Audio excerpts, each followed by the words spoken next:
Hello, ladies and gentlemen, and welcome back to the Belichick's Pitches podcast, the number one podcast in the world using some sort of metric, using the best source, the only source. Do trust me. I'm your host, Brennan, and along with me, as always, is my co-host, Tyler. Yes, and we are back, and we actually have a different episode this week. Normally, we've just been kind of going the normal regular season, just kind of go over the storylines, and then we did positions last week, but we're switching up this week. We're doing mock drafts. Yep. Everyone's favorite. They're always incorrect, but they're fun to make. So let's get some of the storylines out of the way, and then we'll jump into the mock draft. Big storyline this week, obviously, was the Carson Wentz trade. Happened 4 days ago. He was traded to the Colts for a 2021 third and a conditional 2022 second. Yes. He can go up to a first if Wentz plays 75% of the snaps. He has never done that in his career. Or there is also another condition: if Wentz plays 70% of the snaps and the Colts make playoffs, which is very possible with that team. But he has, I think I saw that he's never played 75% of the snaps. I mean, he did it once, maybe. I think it was the year they made the playoffs a couple years ago, and then he got knocked out in the wild card round against Jadeveon Clowney. Yeah, from that pretty dirty hit. So from the above-average run stopper. A lot of people were like, "Wow." People were expecting the Eagles to have to package a pick for Wentz to get rid of Wentz. Yeah, I knew that wasn't going to happen. I knew he still has value. He was a top 10 quarterback in my eyes as soon as 2 years ago. Yeah. He has top 10 talent. He had a down year. He was in a terrible position with a terrible coach. He wasn't even talking to his coach for like half the season. Yep. The coach didn't care. It was obvious. Any quarterback would have struggled in that situation. I think going to the Colts is the best. He gets his former offensive coordinator, who made him a top 10 quarterback, an MVP candidate before he got injured. Yep. You got a huge upgrade in weapons. You got T.Y., who may not be there, but you still have a Michael Pittman. Paris Campbell's coming back from a torn ACL. He's a speedster. Yep. You get Jack Doyle. Zach Pascal. Pretty good tight ends. Yeah. Mo Alley Cox. Mm-hmm. Good weapons. And a great offensive line. I think the best in the league. They need a new left tackle, but yes, they do have a great offensive line. Speaking of the Colts and drafting a tackle, we'll get in that later. Spoilers. Which one you won't know. But I think it's an A+ move for the Colts. I think for the Eagles, I think I'd give him like a C. I think his value is higher. It's just they had to trade him. And I think for what Stafford went for and what Watson's going to go for, this is a steal, especially if he even plays as a top 15 quarterback. Yes. Literally, all the Colts need is him to play better than Phillip Rivers, and they are AFC Championship game. Almost, like, right there. They're right there. They're a top 3 team in the AFC. Do you remember when Sam Bradford went for a first-round pick? I remember. Dude, Pepperidge Farm remembers. Sam Bradford, bro. Pepperidge Farm remembers. Just judging off that, this is an absolute steal because Wentz is way more valuable than Sam Bradford ever was. Yeah. And again, Wentz still has top 10 potential. He's only 28. He's in his prime. It's a good deal. Colts fans that are crying about it, you gave up pretty much nothing for a quarterback. Yeah. You're fine. And they're not even done. They could make additional moves at the quarterback. Give Wentz some competition. They could, yada, yada. I mean, there's a lot of things that could happen. They could try to re-sign Jacoby, but I don't think that's going to happen. They have Eason as well. Pretty interesting 4th-round prospect from last year. He was high on some guys' boards. Wasn't very high on mine. Neither. I don't think Eason has the mind of an NFL quarterback. That's just me. What do I know? But that's what I saw. So the Colts are definitely not hurting at the quarterback room anymore. Isaiah Wilson. I think you're probably more caught up on this than I am in terms of the Isaiah Wilson. I'm a little bit caught up. All I know is that he played like 4 snaps this season. One of them was a kneel down. The Titans don't want him. He sounds like he don't want to be back with the Titans. And I don't know how that's going to work because unless the Titans cut him, he's not allowed to go anywhere else. Unless Titans cut him or trade him. And I imagine they would eat a pretty big salary penalty or cap penalty for Let that. me actually take a look on that because I have over the cap up. He's a, I think he was like what, pick 32 or pick 31 in the first. Yeah, he was late Uh, first.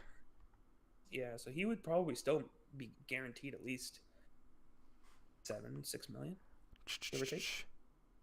If he were to be cut, they would incur $9 million in dead money, 9 million. and they would lose $6.5 million in cap space. They would save negative $6.5 million. I like how I'm barely traversed in NFL cap contracts, and I just know those type of numbers just from guesses. Way too much Madden. That is, yeah. So I honestly think there's probably a market for Isaiah Wilson. I mean, he was a first round pick. I guarantee you other teams had him as a first round talent. He hasn't played, so you don't really know what he can do. You got I a feel lot like- of off the field stuff to look over and really Exactly. consider. And his Twitter ad is literally lazy. Okay, I mean, to be fair, it's lazy, not lazy. it's still there, man. Yeah. And so one more thing before we go into the mock drafts. Franchise tag opens today. Now, of course, everyone and their mother waits until the last day. So, yeah. Well, I mean, if you can negotiate a long-term deal, might as well try and do that before the Yeah. franchise tag, because you save a lot more money in the short term. Yeah. And mock off season's coming up. Yeah, I can't wait. I got to get on that. Boy, oh boy, it's going to be an off season in New England. By that, I mean, we'll probably make 2 moves. So. Other than that, most of this we can probably talk about next week. I don't think any of it's really that. Wow. Okay. I mean, we're only 7 a minutes slow in. I know, but our mock drafts are going to take a while. All right. I know us. We'll be talking about these mocks for a while. So let's jump into it. So do you want to go pick by pick or mock by mock? I was going to go pick by pick. We would just compare them as we go. All right. Sounds good to me. So I go pick one. Yeah, we'll give our pick ones. We'll talk about it. Yada yada. Off the bat, number one. We all know who's going number one. It's not a mystery. Do we? The draft card's probably already filled out. Stop it. No, it's not happening. Trevor Lawrence going number one. It can't happen. Yeah, I have Trevor Lawrence at 1. It can't happen. If your mock draft has literally anybody else but Trevor Lawrence at 1, no, I don't listen to you. Are you sure Justin Fields and Urban Meyer, even though Justin Fields was never coached under Urban Meyer, there's an Ohio State connection for some reason. Even that was a Ryan Day scout. I mean, what else can you say about Trevor Lawrence? I mean, it's Trevor Lawrence, him in Jacksonville. I think the team's going to be pretty nice, especially with the weapons they have. Yeah. And with how deep the receiver class is, they could even add a third receiver. Pair with Chenault and Shark. Shark. I'm looking forward to it. It's Shark. It's not Shark. It's Shark. Learn how to read. Sounds cooler. Shark sounds cooler. Okay, so obviously we're going Shark. But yeah, there's really not much I can say about that pick. It's Trevor Lawrence. So this is where here's where the draft starts. Pick number 2. Oh boy. Pick number 2, who you got? I have Penei Sewell, the offensive tackle out of Oregon. You have the opportunity to take a generational tackle here at 2, and shore up both offensive tackle positions for the next decade with Mekhi Becton and Penei Sewell. You still have a first-round caliber quarterback in Sam Darnold, who you've screwed over thus far in his career in terms of actually giving a workable team to produce with. So draft Penei Sewell, sign some guys in free agency for offensive weapons. I think you got a pretty solid offense to finally see what you got in Sam Darnold. If not, Sam Darnold sucks. You're right back where you started, and at least you have an two elite offensive tackles, and you could draft a quarterback in 2022. See, when I was doing my mock, I was like, what makes the most sense for me to do, and what makes the most sense for the team to do? And this was the one pick where I was like, I think they should do what you said, draft Penei Sewell. I think they should do that 100%. But I have them taking Zach Wilson. There's just something in me that I don't think Sam Darnold is the Jets quarterback next year. I had that feeling. I don't see it. I think Salah will want his own start with his own quarterback. You know, pump up guy. He's gonna want someone with a lot of energy at quarterback. Darnold doesn't really scream high energy That's true. at all. He's kind of a laid back, soft spoken guy. I think Zach Wilson is like the perfect fit for Salah. There's just something about both seem like cool, loudmouth guys that I'd want to have a beer with. That's what I see. I go Zach Wilson at number 2. I know that's going to be popular. Call me a normie. I don't care. You're a normie. I go Zach Wilson at number 2. And no, the Broncos aren't trading up to number 2 to get Zach. Stop it. Are you sure about I know that? if we ever do a mock draft with trades, I know that'll be the first thing that happens. Robert Saleh, you want Von Miller? So, yeah, Zach Wilson at number 2. All right. You got 3. Number three, I kind of mulled over this. Obviously, I feel like the Dolphins have to go wide receiver here. I think it's their most glaring need for Tua. Mm-hmm. I think he needs a weapon. Now, Jamar Chase and Devontae Smith are the 2 that you would kind of pick here. Me personally, I think Devontae Smith fits what the Dolphins need more. They need more of a guy who's more of a route runner to get open, to run those 5 to 10 yard routes to let Tua get him the ball. And I think that's Devontae Smith. I think they have a little bit of a connection. They played a little bit in college together. I think it makes sense. I'm a little worried, though, about his size, as we've stated. Yes. Worried we don't get an official combine height, weight, speed for him. That concerns me a little bit. It might hurt his stock, but I think his body of work is going to win out over Jamar Chase's freak athleticism for the Dolphins, and that already known chemistry is why I picked Devontae Smith at 3. Yeah, same pick. I had Devontae Smith going at 3. Jamar Chase is my number 1 receiver in the draft. But you have an opportunity to pair Devonta Smith, which is college quarterback, and Tua Tagovailoa, and with probably another weird, unnormal offseason, it's going to be a big get if you can get someone with Devonta Smith's talent, who already has an established connection with the quarterback. It's just going to make things so much more easier and run so much more smoothly. What it also allows is if you get Jamar Chase, you have to kick Devontae Parker inside. And I think Parker is best suited outside on those one-on-one matchups.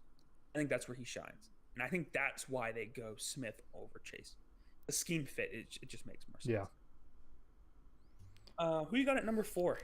I'm interested to hear you have number 4. At number 4, this is something that's probably a bit unpopular. I've seen quarterback here many, many times. I've seen corner here actually a few times. But I'm going to go with Kwity Paye, the edge rusher out of Michigan. The Atlanta Falcons... Kwity Paye at 4? The Falcons desperately need an edge rusher.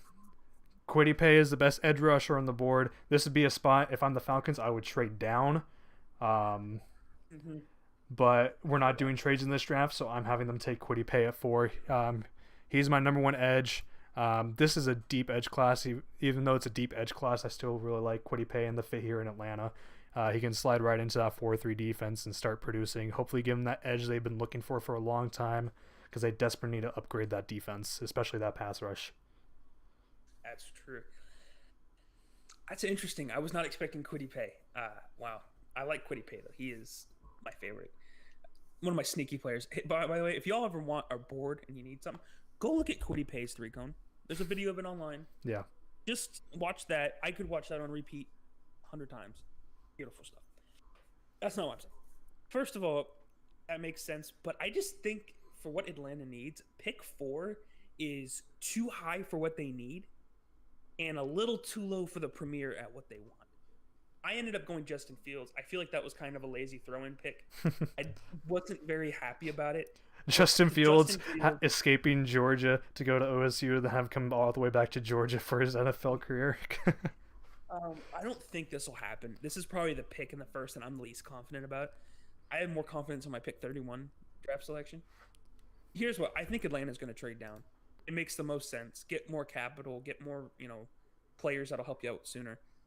But Kwity Paye in Atlanta does make sense. I just don't think at 4. I think 4 is a little too high for Paye. Yeah, that's why I said that's probably the trade down spot for me. Yeah. It's like Kwity Paye. It's like an early 12 to 14 for me. Pick 5, Bengals. If they don't draft this guy, if he's available, they don't care about Joe Burrow at all. I'm going Penei Sewell. He's the best player on the board. He kind of slipped if he's going at number 5. It means he got through the Jets and he got through the Dolphins, who would be another team that maybe would pick him. He's the best tackle in the draft. It's not even close. He's freak. And if he goes to the Bengals, I like Jonah Williams as more of a guard than a tackle in the NFL. I wasn't very happy with what I saw in the NFL. Put him at guard, and then you have a great left side of your offensive line for a decade. Please save Joe Burrow. Save him, man. So, because Penei Sewell's already gone, I assume most people would think, oh, he's probably having them go Jamar Chase. No, I'm not. Jamar Chase is still going to be on the board. I really like the Bengals wide receiver room with Tyler Boyd, T. Higgins, and Auden Tate.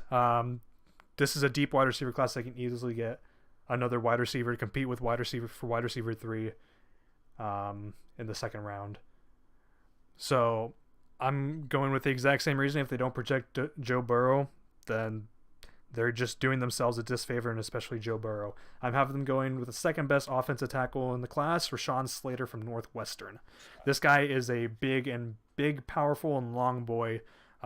He's not as polished as, say, Penei Sewell is, or nor is Young, but this dude is a starting caliber tackle in the NFL. Yeah. Oh, yeah. And he took a season off, I think, because of COVID. And a lot of mock drafts that I saw had him high up. I don't pay attention that much to mocks, but the couple I saw, they had Slater really high up. And I watched a little bit of Slater's tape. Haven't been able to do a lot of deep dives since I'm swamped with college. But Slater, he's nasty. Yes. Yeah, so that's a good pick for Cincinnati. I think Cincinnati is another trade down candidate, depending on where the tackles go in the draft. I definitely think they could be a trade down for a quarterback. But number 6, I honestly debated quarterback here. I'll be honest. I debated quarterback here. But I was like, the Eagles need a wide receiver. It's kind of obvious. And Jamar Chase is still on the board. In my opinion, the best pure receiver in the draft. So, Jamar Chase going to Eagles. I think it's going to happen in real life. Just a gut thing. I think it's going to happen. Yeah, I think he'd fit in there immediately. He'd be the wide receiver one day one. Oh, yeah. Not even a question. This is a pick I had a little bit of difficulty with. Part of me really wanted to go Jamar Chase, but another part of me is looking at the quarterbacks that are still on the board with only Trevor Lawrence having gone thus far. And if you got a higher grade on any of these 3 quarterbacks than you did on Jalen Hurts, I think you got to pull the trigger. Again, this is another deep wide receiver class. Could easily grab someone in the second round that's just high quality. Well, not as high quality, but still high quality. So I'm going to go with someone that is much more of I'm going to go a better all-around Jalen Hurts, someone that fits the scheme that they already have in place. I'm going to go with Justin Fields here at 6 to the Philadelphia Eagles. I see. I like that pick. That's a good pick. He has some struggles with his read progression, but the dude's athletic. Like I'd probably put him more athletic than Jalen Hurts. I think he has a stronger arm than Jalen Hurts, and honestly, he's probably one of the more accurate quarterbacks in this year's class. But he needs to work on his progressions and some of his mechanics a lot more. But if he can do that, which he certainly could with the right coaching, he'll be a deadly threat for the Eagles. I like that pick. That's something I guarantee there's no mock out there that has that. I like that. That's a cool mock. Cool pick. That's what I tried to do with mine.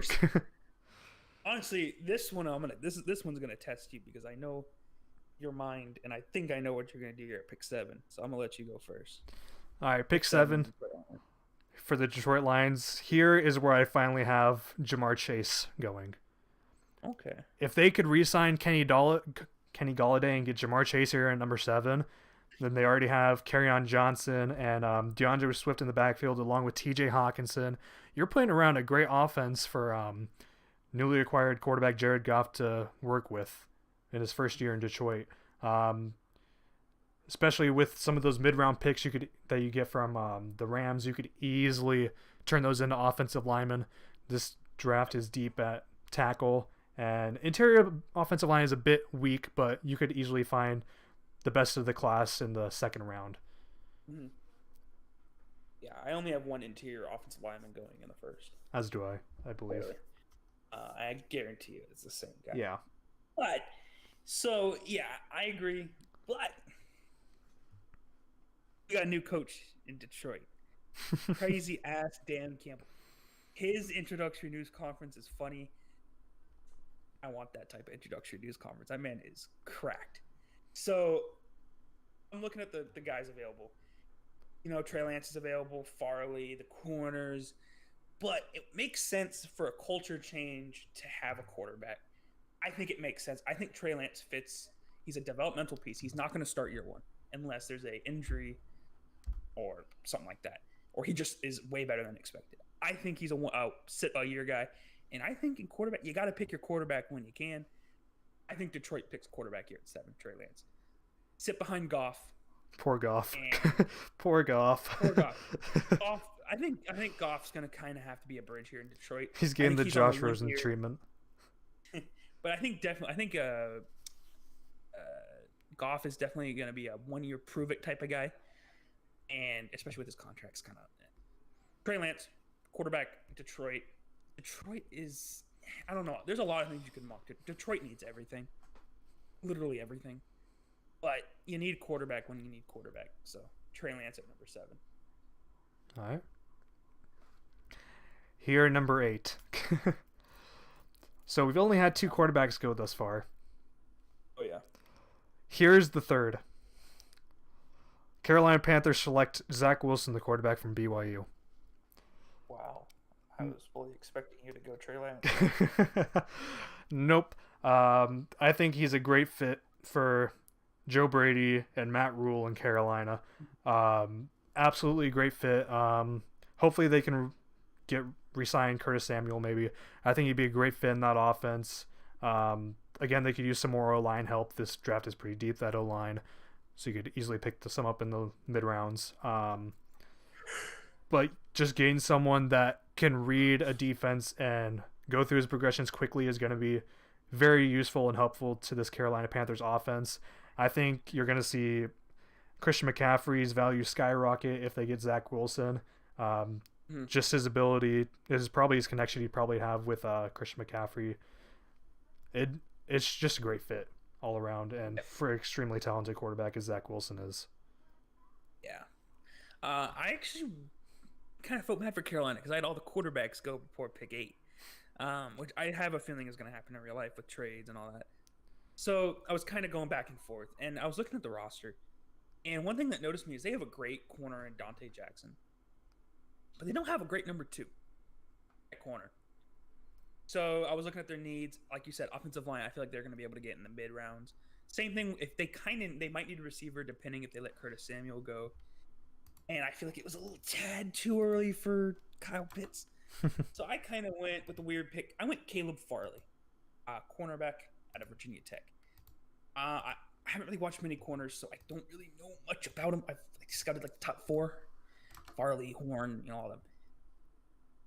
And I think it's a good fit. I think Carolina could use another number 2, kind of like what the Browns did when they have Ward and they drafted Williams. I know it was second, but kind of like that situation. I think that's where they're going to go. And then, that's not all. Pick 9, your Denver Broncos. I'm going to go first. I have them picking Patrick Surtain, the cornerback. I feel like that they'll probably want Farley. I feel like Farley's kind of the number 1. Yeah, guy. Farley's my number 1. He's the better scheme fit and the better athlete. Yeah, I kind of was almost tempted to draft Slater here. I still have Slater on the board. I was tempted I wouldn't for be the mad Broncos to draft Slater. I think it'd be a good fit. Slide him at right tackle. Bowles played really well at left tackle. Got that extension. You have a nice, dual set for whoever you have at quarterback. Locke, Newton, rookie. But I went Surtain. Kind of a weird fit. But y'all need corner help, and I feel like even Surtain would probably be y'all's cornerback number 2 immediately. Maybe even cornerback 1, sadly, as bad as that would be. Yeah, I'm not high on Surtain. He's my corner 3. Potentially even corner 4, depending on what I see from J.C. Horn when I look at him. Caleb Farley is my 1. He's more athletic, and I think he's a much better scheme fit for Denver. If that were the case, I'd either want Slater or trade down, preferably a trade down in that scenario. Maybe you get an Azeez Ojulari in like the teens, 20s, late teens, 20s. That'd probably be my best case scenario there. But here at number 9, since there's still a quarterback left on the board, my 3rd favorite quarterback in the draft, also, another one of my draft crushes, I got to go with Trey Lance, man.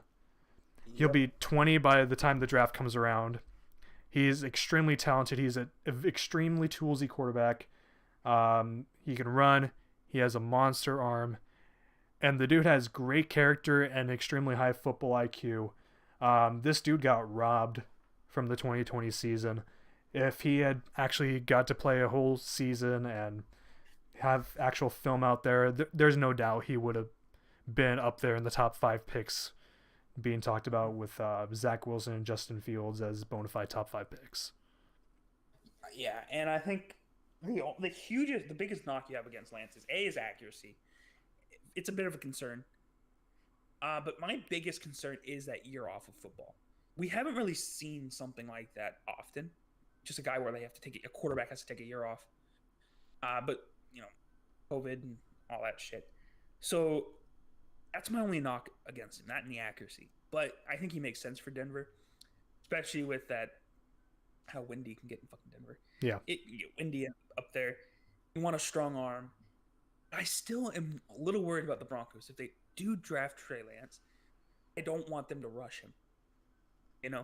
That would be my biggest worry. I feel like Lance is going to need probably 6 to 8 games to a season on the bench just to kind of soak up the NFL level. Because, again, he played at Division II. Yeah. I know that's maybe nitpicky. I understand. But I'm a little hesitant just to start in week 1. Unless he just blows your mind in preseason or training camp and offseason. It's a reason if we get into the mock off seasons, I can explain how that could work, which I already proposed to you earlier today. Yeah, I saw that, and then we'll save that, but I know exactly what you're talking about.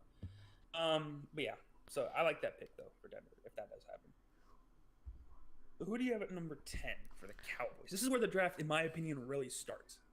In my opinion, this is where the draft gets fun. So, if I don't know team-specific sort of scheme, I just draft the best player available. The best player I think that should fit. Well, not necessarily. If I don't know the scheme fit, I go with the best player on my board. That's what's happening here at 10. I don't know the Dallas Cowboys' exact scheme fit, so this is where I'm having them take the best player available, and that's Caleb Farley, the corner out of Virginia Tech. They desperately need corner help. They're losing Chidobe Awuzie to free agency most likely. They got to re-sign Dak. So that's where probably most of their time and money is going to be going towards. So yeah, taking Caleb Farley, pairing him with second-round pick last year, Trevon Diggs. Improving that defense, which is what they desperately need to do, especially in the secondary.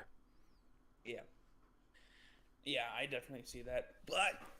But there was a player that's available at 10 that we've talked about that I just think is too good for the Cowboys to pass up. Slater. Offensive tackle, Sean Slater. Yep. It would be a dream. If Dallas got Slater, it'd be like, Christmas. It's just he's fallen into your laps at number 10. Great player. He would slide in immediately at right tackle for now. Tyron Smith is still there. And that helps solidify the offensive line. It's still a little wobbly with Joe Looney starting at center and Connor Williams at left guard, who's kind of unproven. But if you get an anchor at Slater at right tackle, you at least know you have 3 out of the 5 positions solid. And then you can start filling out from there. It helps Dak. It gives Dak that extra layer of comfort coming off his right side. And that's important coming off an injury like that. Should be interesting, though. Cowboys can do a lot of things in this draft, especially since their needs are kind of scattered. Oh, yeah. Defense. Number 11. You know how you were like with number 10 where you really didn't know the scheme and you really didn't know who to pick? Mm-hmm. That was me at 11. The Giants, their needs are all over the place. They need edge. They need interior D-line. They need corner. They need wide receiver. They need tight end. They need blah, blah, blah, blah, blah. I went Jalen Waddle. East, he's going to immediately be their top speed guy. Because they have a bunch of slot receivers. They don't really have a true deep threat. Mm-hmm. So get a guy that can go out on the right. He's a burner. He's going to be one of the top 5 fastest players in the league. And I think he would fit well with Daniel Jones's big arm, quote unquote. And he would fit with Evan Ingram and that speedy style offense Joe Judge wants to run. I think it would work. Yeah, I definitely considered. This was the first spot I officially considered Kyle Pitts, honestly.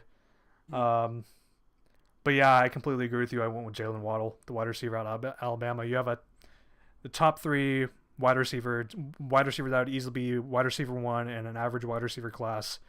Here at pick number 11, you have a need a wide receiver. Your only good wide receiver is Darius Slayton. Evan Ingram's extremely inconsistent with his catching. Just getting Daniel Jones another weapon while the offensive line that's relatively young still continues to develop should be a good get for them. Yep. And like I said, realistically, they could go with like 10, 12 different players on that pick. It's going to be interesting to see what Joe Judge. But I trust Joe Judge. He had a hell of a year. Game away from the playoffs. Would have won it without Philly tanking the game. I think he's going to get himself. Hey, but the football team almost beat the Buccaneers, so it was almost worth it. I swear, if you did what I think you did at number 12, I'd be a little upset. Who'd you get number 12? Number 12, there's no other pick here, especially with who's available. San Francisco 49ers taking Patrick Surtain II, cornerback from Alabama. The Niners are desperate for defensive back help. They're desperate for defensive back help. Patrick Surtain is easily pick and play at corner. Easy decision for them. I have Surtain off the board here. So, this is my first, in my opinion, this is the most wild pick I have in the first round. It's a position that they really don't need. Pitts? But it's a position that makes a fuck of a lot of sense. Kyle Pitts. I think Shanahan would love to pair. I just want to see the personnel because Pitts can play wide receiver. Yes. There's teams that classify him as a wide receiver. Niners could be one of them. We don't know.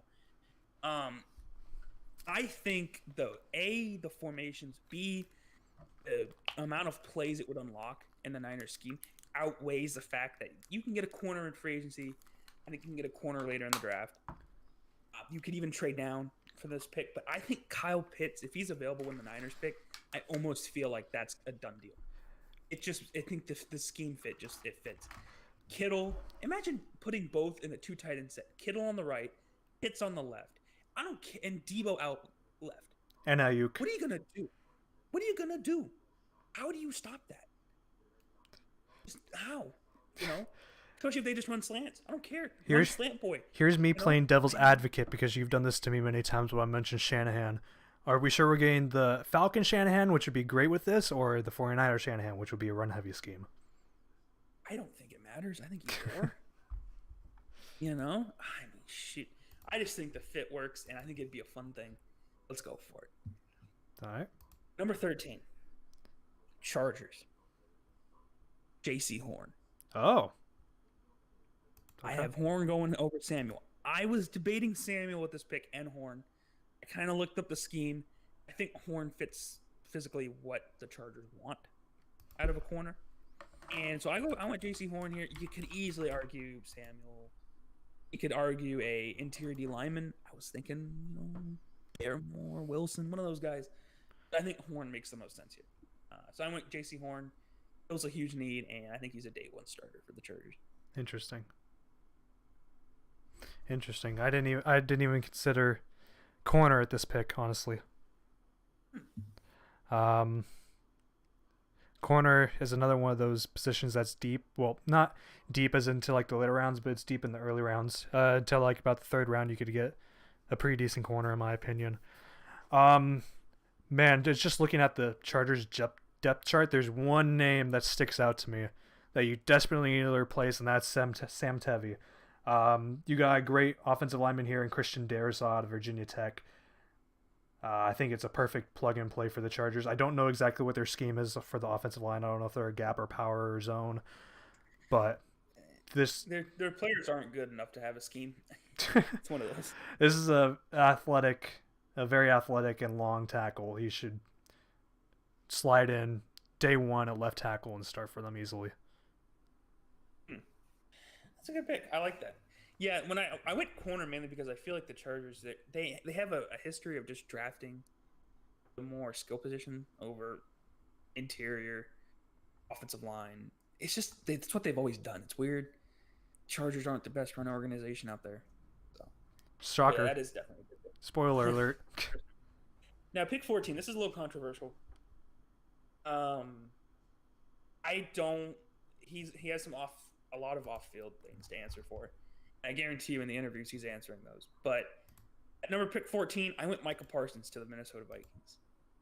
I think this is a trade down spot for the Vikings. I don't really like the value of the pick here. I don't really like any of the positions of need they have at this pick. I went Micah Parsons. Not the best guy out there. Again, like we said last week, you can read up on it your own. Yeah. Pretty nasty shit. We're not going to get into it. I went here. He fits the scheme for what they need. Eric Kendricks is getting this like 32 now. He's going to start slowing down eventually. This gets you. He run in that 3-4, 4-3 hybrid they run. He would be a valuable asset to the Vikings. It's just character concern is the biggest worry here. Yeah. All right. I didn't like that pick. I didn't like that pick either. Trust me. We went with completely different on this one. This is where I have the only interior offensive lineman going in the first round. The Vikings select Elijah Vera Tucker, the interior offensive lineman out of USC. Just looking at the Vikings offensive line, they desperately need someone on that interior. Actually on the whole of the offensive line, but best available offensive lineman available right now is Elijah Vera Tucker, in my opinion. He'd easily slide in on either one of the guard positions and be an instant impact starter day one. I have faith in Eric Kendricks and Anthony Barr for now. They also have Todd Davis, who's a veteran presence in the Vikings linebacker room, and I really like this draft's depth at linebacker. There's so many decent linebackers in this class. I love it. Yeah. I don't think you need to take one here, especially one of Parsons' concern. Yeah, and I think that goes to it. Parsons, again, he could go as high as top 5. He's got great talent, but it's literally comes down to those character concerns, where he goes and how well he answers the questions that are asked him. It's a little iffy, man. It's a little iffy. Who knows? He may not even be a first with how bad it can turn out to be for him. Yeah. That's a little. 15. Oh boy. Who you got for the Pats? Let's hear it. I want Kyle Pitts so bad, and I was tempted to get Kyle Pitts to fall to 15. But I had to go realize the Niners kind of just made more sense. So pick 15. I feel like New England's going to go quarterback here. Ooh. I have a feeling. Now, it's not Mac Jones. It is Kyle Trask. I don't even have Kyle Trask in the first. No. Well, personally, I like Trask. I like his tape. He has some concerns with his footwork that I'm like a little iffy on. And, of course, he was only good really for 1 year. And you could attribute a lot of his success this season to his receivers. Trayvon Grimes, Tony, hint, Tony will be one later, and Pitts. So I was hesitant, but I don't want Mac Jones. I don't think Mac Jones fits in New England. Just I don't see it. I went Kyle Trask. Realistically, New England will probably go something very uninspiring, like a trade down here. Knowing New England, very true. Belichick, yes. I went Trask. Let's be fun. Let's hope a little bit. I wouldn't mind Trask. I'd be happy about the Trask pick because I think he would play well, especially with when we do a 7-round mock for New England. Trust me, we'll be getting some wide receivers. Trust me. Curtis Samuel, please come home. Come back to New England. Please, Curtis. We need help. Anyway, so who do you have New England taking? Well, this is, as you said, you didn't have Kyle Pitts falling, but this is exactly where I have Kyle Pitts falling. Kyle Pitts to 15 to the New England Patriots.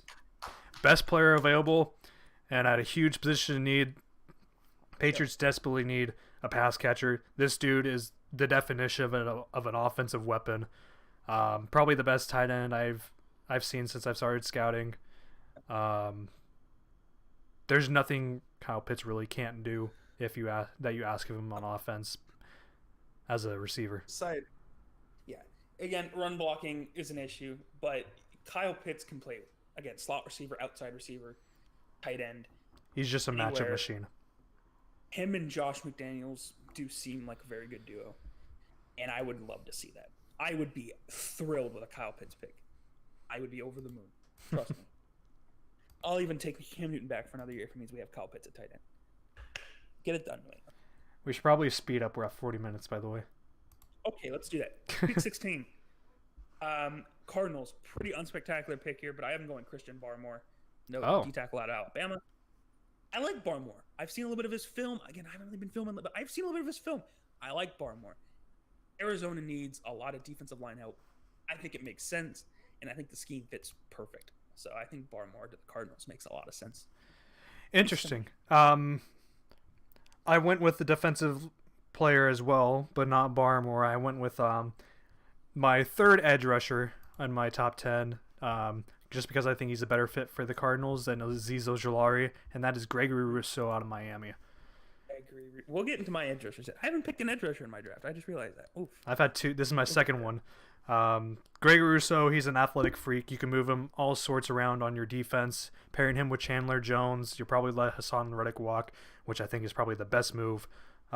It's just a great match. Even though you still have Vance Joseph as your defensive coordinator, I think it'll be a good match. With him, Chandler Jones, you get a great pass rush going on. This draft is not great at interior defensive line, but you could probably find a pass rusher in the middle rounds. And that's kind of why I went Barmore. I feel like since it's not a high, that's where they'll go. But we'll see. Number 17, Raiders, man. What do you got, Raiders? All right, so this is if we're talking about the Raiders, I think this makes sense. Micah Parsons. He seems like a Gruden guy. Character concerns doesn't really concern Gruden all that much, which has always been a concern of mine with Gruden. You look at Antonio Brown, Richie Incognito, just to name a few. I think Warren Sapp when he was coming out as well. And now did work out for the Raiders. Though. He did. Yeah, he did. But here it's Parsons. Athletic freak, great blitzer on the inside. Not great in pass coverage, honestly, but you could probably develop that if you can get the character concerns nailed down, which is a big reason why I have him slipping so far, and I have him removed from my top 10 linebackers completely. For me, at the Raiders, they need corner. I don't like their corner, but I like their safeties. I do not like the corners at all. So I went Asante Samuel. I think he fits it. I think he can come in, and he has the potential to be a corner that trails number ones in year one. Now, will he be very good at it? I don't know. But I think the scheme fit makes sense, and trust me, the Raiders need all the help at defensive back they can. They're praying for it. They need it. Trayvon Mullen is like praying to have someone help him across the way. But yeah. Number 18. Tyler finally picks an edge. Took me a while. I understand. Kwity Paye to the Dolphins. I like the fit. I'm not a huge believer in Emmanuel Ogbah and Shaq Lawson. I know they had decent years. Not a big fan of their overall. And I feel like Kwity Paye at 18 is probably not going to happen. He'll probably get picked sooner. But you never know. And if he does fall to the Dolphins, I think it's a no-brainer. They should have his draft card right on the side. He's a great guy. That's fair. That 3 going is... Damn. So here for the Dolphins, in my first mock draft that we're not doing, that I decided to change up, I originally had the Dolphins going all Alabama in the first round, had them taking Najee Harris just for the hell of it. I felt like that would have been really cool to see, just an all Alabama first round for Miami, but I switched that up. I'm having them take offensive tackle Samuel Cosmi from Texas. Mm-hmm.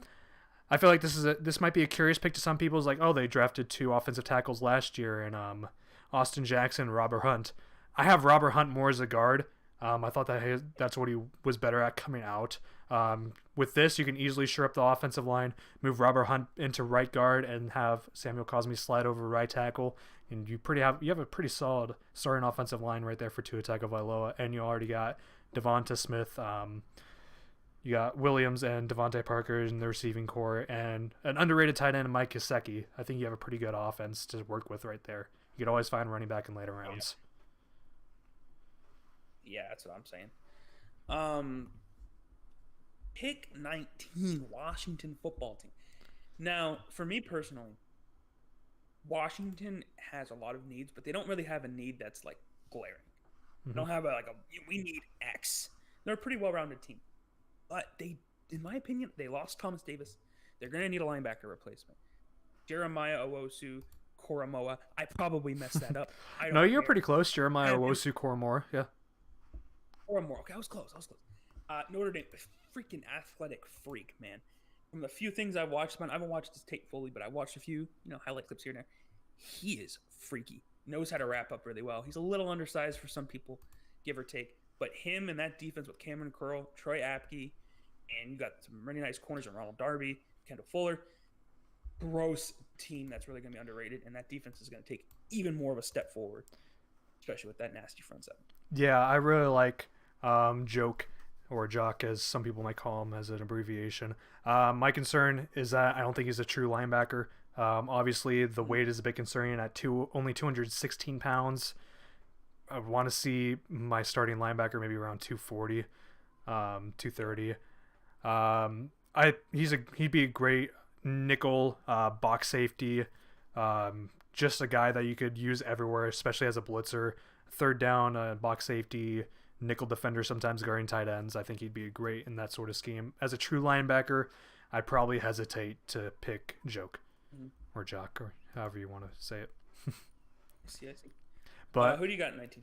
For 19, for whoever is going to be starting at quarterback for the Washington football team, I want to help him out a little bit. I absolutely love Scary Terry McLaurin. Whether it be Taylor Heineke, someone they drafted in the draft, or Alex Smith. I have them going with my next best wide receiver on the board, and that'll be Terrence Marshall out of LSU. 6'3", 200 pound, extremely underrated because he had to play behind Jamar Chase and Justin Jefferson. But only 7 games just in this 2020 season, he averaged more than 100 yards per game and got double-digit touchdowns for the second consecutive season. He can play from the slot and out wide. Terrific size, physical wide receiver that I think is extremely underrated. He may be inconsistent as a blocker, but he's extremely physical, and I love that about him. Okay, I like that.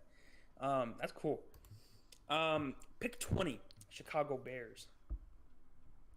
I went Mac Jones. I think they go quarterback. Duh, Bears. Right here. All Bears. I think he's literally just like Trubisky, which might be concerning to some Bears fans. He's, again, solid arm, solid everything. He's not great in one thing. If there is one thing he's great at, though, I'm sorry, his deep ball, Purdy. That thing is nice. Issue, his arm strength's pretty meh. And I don't know how he would fit in Chicago, but I think Chicago makes sense. They need a quarterback. They may rush it. And Matt Nagy, man, it's going to ruin one more. Run it back. I considered Mac Jones here at 20, but I just couldn't based off the arm strength alone. We were talking about Trey Lance in Denver, how it's windy in Denver. There's a reason Chicago's called the Windy City. You need an arm to play in Chicago. I don't think Mac Jones fits well in Chicago weather-wise. I don't know what they do at quarterback. I heard that maybe they're a Teddy Bridgewater contender if the Panthers draft a quarterback. Maybe they go another direction. Maybe they go with Trubisky again for some reason. But I have them selecting here Rashad Bateman, the wide receiver out of Minnesota. With them probably losing Allen Robinson in free agency. I absolutely love Anthony Miller as a wide receiver too. I think getting Rashad Bateman as well in that receiving room is only going to help. And actually, I'm just looking at his profile right now. He's only a day younger than me, actually. So, birthday buddies practically. That's cool. I see. Interesting. Pick 21, the Colts. Offensive tackle Christian Darrisaw out of Virginia Tech. They need a tackle. plain and simple. Their number one need, in my opinion, after they shored up the quarterback room. I had him going Darashaw. I'm not the highest on him. I've scouted him. He's good.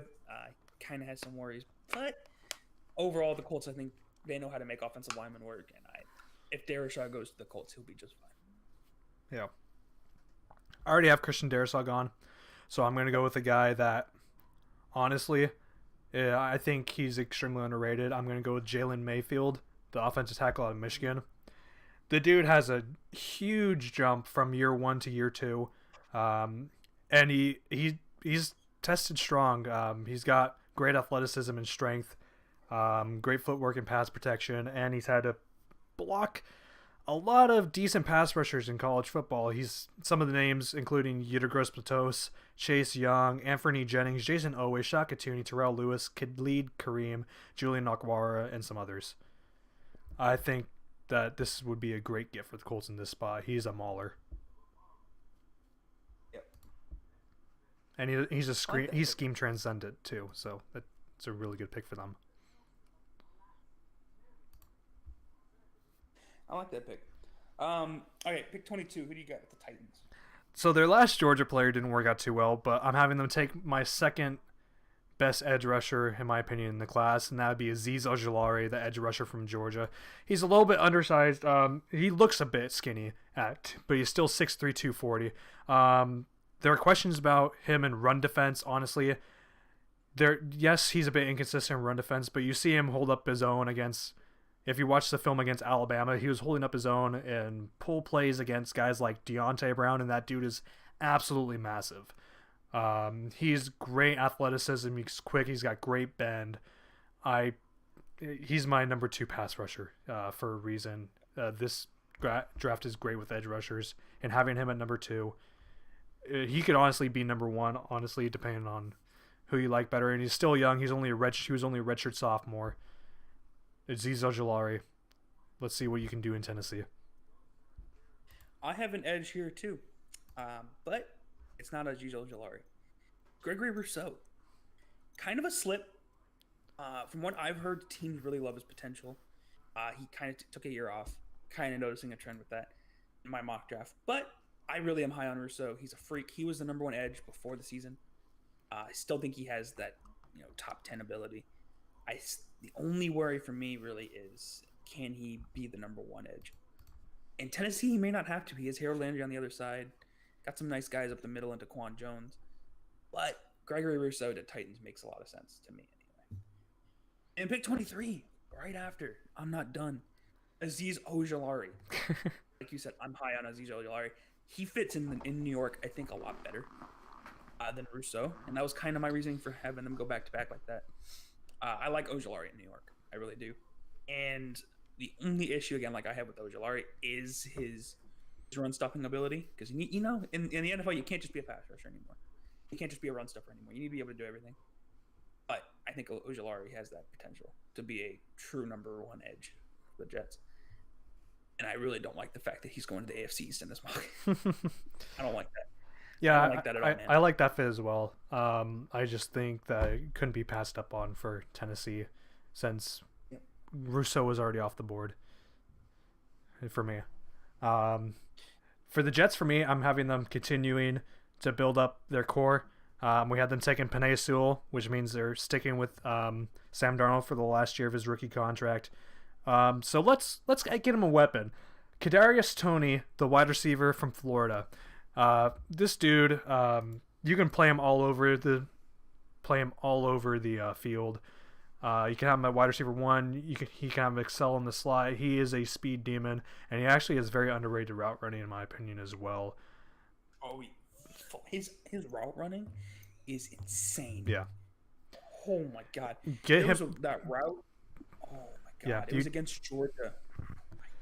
You just need to get the ball in his hands, and dude's going to make plays for you. And it's not like he's like as one of these smaller speed demons either, like some of the 5'9" guys that are in this draft class. No, he's pretty decently sized, 5'11", 190. You can move him anywhere on your offense, and he'll produce. I think getting him in that offense really gives Sam Darnold the true chance that he might have to prove if he's the quarterback in New York for his last year. For me, pick 24 in the Steelers. This is the only team that I have that needs a running back so badly they will pick one round one.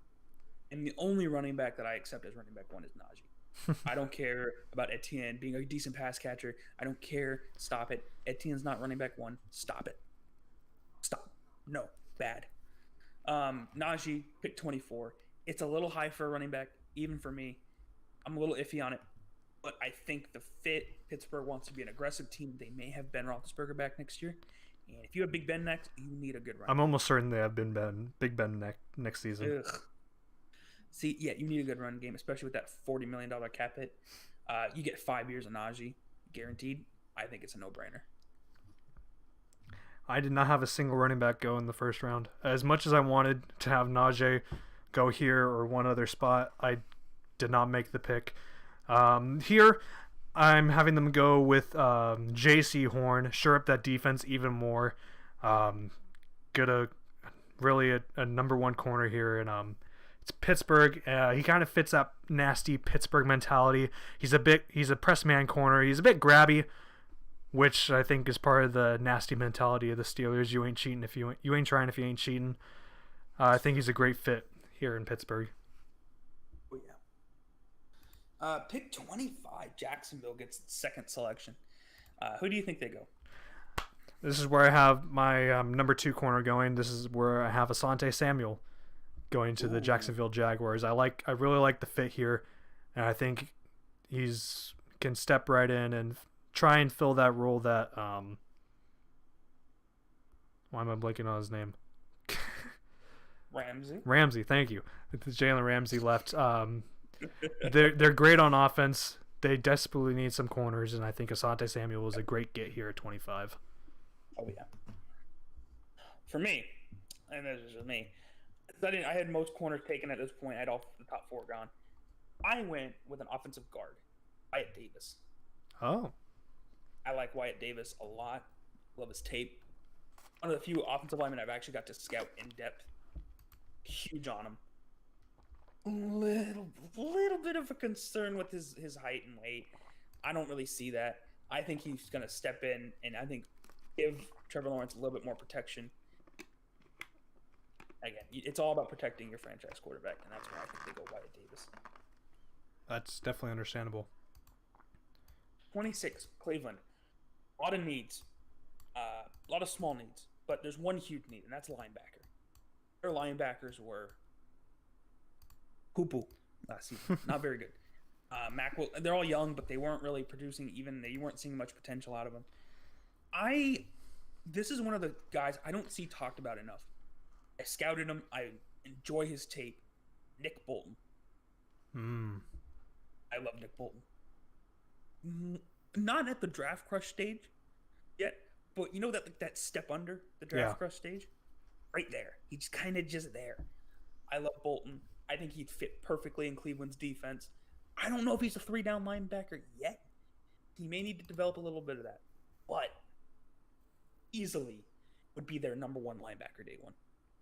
How terrible their linebackers are. Yeah. Step in, provide a little bit more stability into the middle of that defense. And that's how Cleveland gets back to the AFC Championship game. I have a little bit concerned about his height and length because he's only 6 feet tall. I had him dropping out of the first round for me. I had some other linebackers that I wanted to take ahead of him. I considered a linebacker here for the Browns as well, but I decided to go with a luxury pick.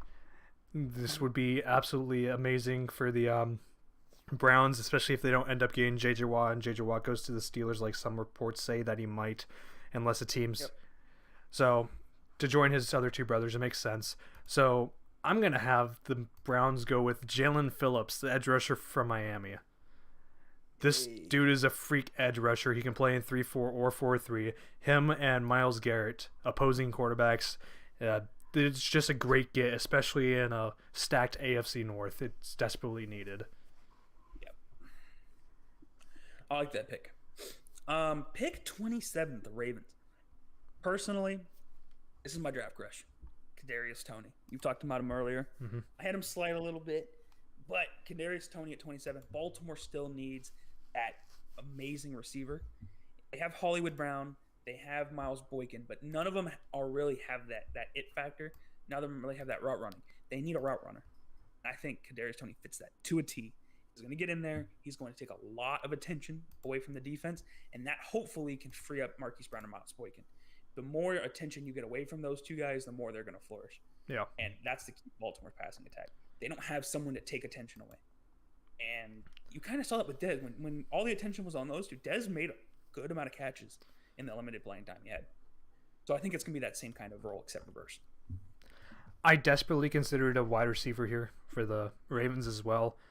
But the way my draft shook out, there was no like true wide receiver ones available at this spot that would be of good value. I mean, maybe a Nico Collins or an Amon-Ra St. Brown, but I think that's a bit too rich here for the 27th overall pick. This would be a spot I'd maybe consider a trade down, but this guy's still on the board. I think he's a good scheme fit, and they still need an edge rusher, so I'm having them take Joseph Ossai, the edge rusher out of Texas. Oh, yeah. I like that.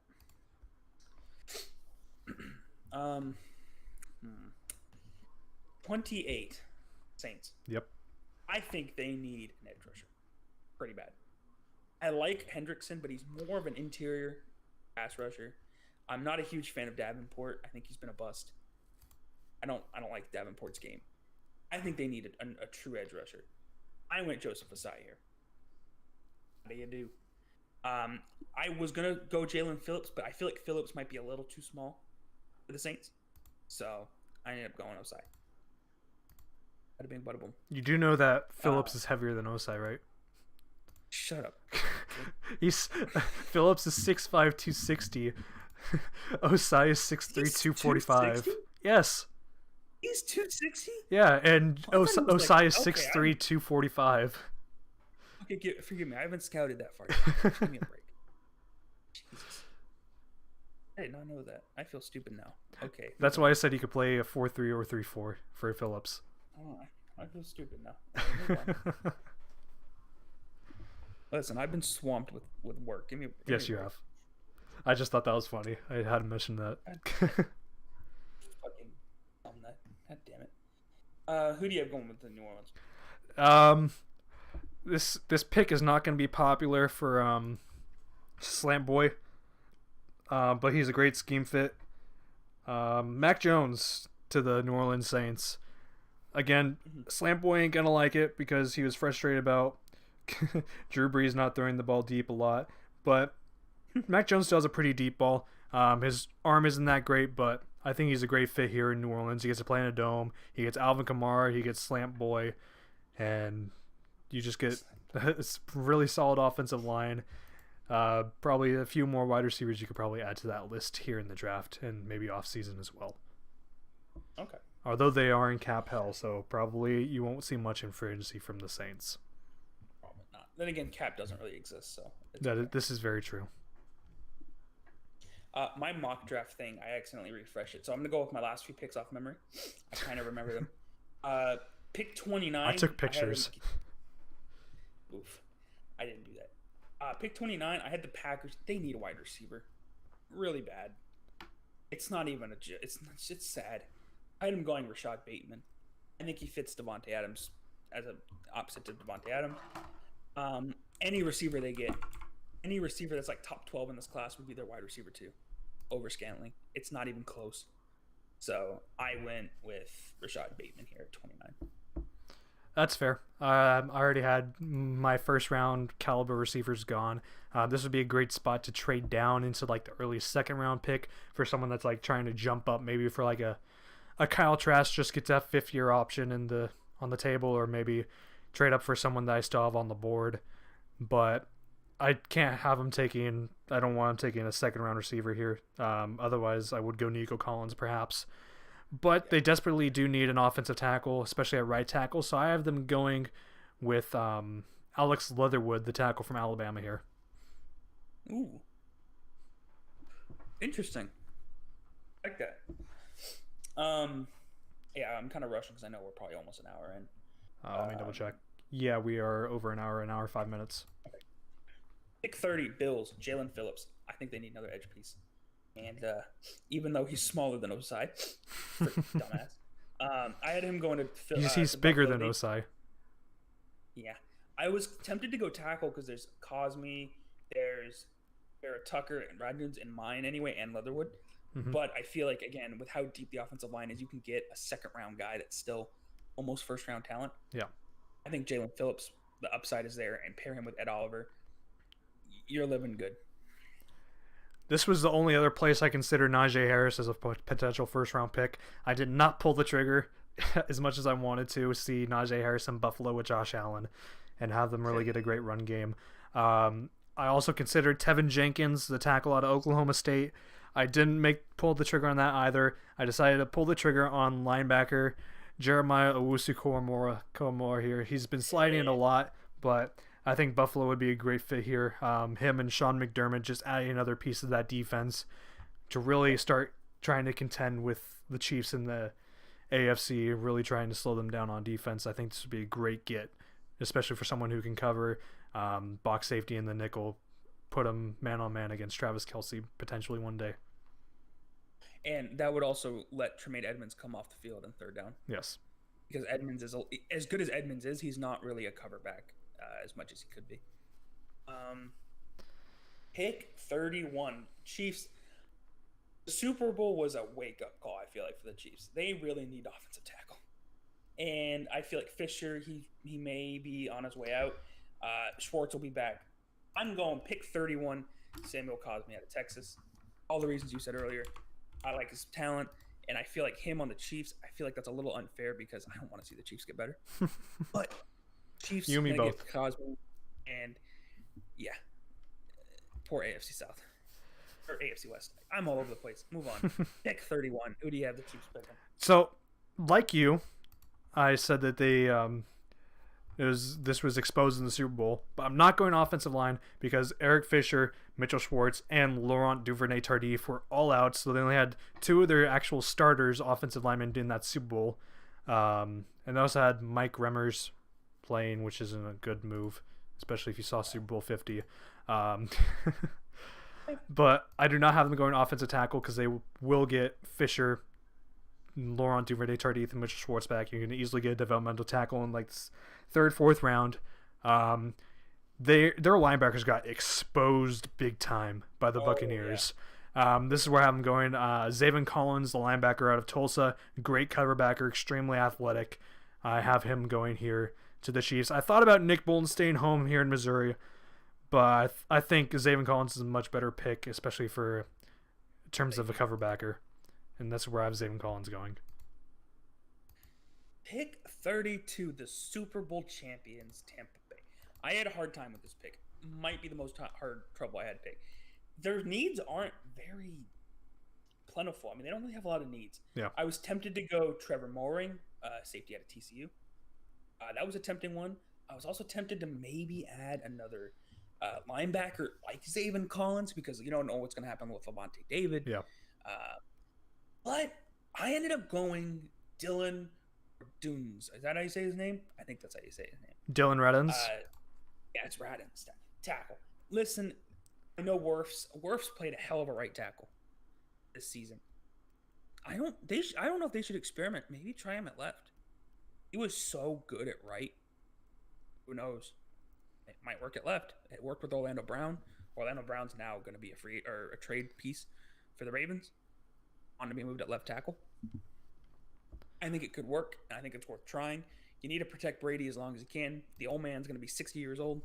He needs offensive linemen. So I'm going to go with Dylan Radunz. That's kind of a luxury pick. They could easily trade down from this pick. Oh yeah, this is a luxury pick for sure. Yeah. I'm not sure how much I like Dylan Radunz as a tackle. His arm length, I think it's under 34 inches. It's around like 30, closer to 33 from what I heard. He might be better as a guard, even though he is extremely athletic. I think he could easily be a pull guard in a zone blocking scheme.